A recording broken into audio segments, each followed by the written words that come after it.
Hello viewers, welcome to our channel. Pan Indian star Prabhas గారి హీరోగా మారుతి గారి దర్శకత్వంలోని భారీ అంచనాల మధ్య తెరకెక్కిన సినిమా ది రాజాసాబ్.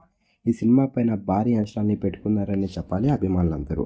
మరి దాని తగినట్టుగానే జాన్ 9న వరల్డ్ గ్రాండ్గా రిలీజ్ కాబోతున్న సినిమాకి సంబంధించిన ప్రస్తుతానికి అయితే మాత్రం యూఎస్ఏలోనే ప్రీమియర్స్ వేశారు. యూఎస్ఏ ప్రీమియర్ షో దగ్గర నుంచి సినిమాకి మంచి రెస్పాన్స్ వస్తుంది. దానికి తోడు యూఎస్ఏలోనే అయితే మాత్రం భారీ కలెక్షన్స్ని రాబట్టిందని చెప్పాలి ది రాజాసాబ్ మూవీ. మరి ఇప్పటి వరకు ప్రభాస్ గారు అయితే మాత్రం రాజమౌళి గారు కాంబోలో చేసిన సినిమా పైన భారీ యాప్స్ని క్రియేట్ చేసుకొని ఒక పెద్ద మార్కెట్ని క్రియేట్ చేసుకున్నారు. మరి మారుతి గారి దర్శకత్వంలో రాబోతున్న సినిమా కోసం అని ప్రేక్షకులందరూ అనుకున్నారు. ప్రస్తుతం అయితే మాత్రం యూఎస్ఏలోని రిలీజ్ అయిన ఈ సినిమా కలెక్షన్ల వర్షాన్ని కురిపిస్తుంది. మరి ఈ సినిమా అయితే మాత్రం బాక్స్ ఆఫీస్ దగ్గర ప్రస్తుతానికి అయితే మాత్రం 1 మిలియన్ దగ్గరలోనే అయితే మాత్రం ఉంది అనే చెప్పాలి యూఎస్ఏలోని. మరి సాలిడ్ కలెక్షన్స్ని రాబడుతుంది. ఈ సినిమా కోసం మీరేట్ అనుకుంటున్నారు? ఈ సినిమా ప్రభాస్ గారికి ఎలాంటి విజన్ ఇచ్చింది అనుకుంటున్నారు? కింద కనిపిస్తున్న కామెంట్ బాక్స్లో కామెంట్ చేయండి. ఈ వీడియో కనుక మీకు నచ్చినట్లయితే లైక్ చేయండి, షేర్ చేయండి. మరిన్ని ఇంట్రెస్టింగ్ అప్డేట్స్ కోసం మన ఛానల్ని సబ్స్క్రైబ్ చేసుకోండి.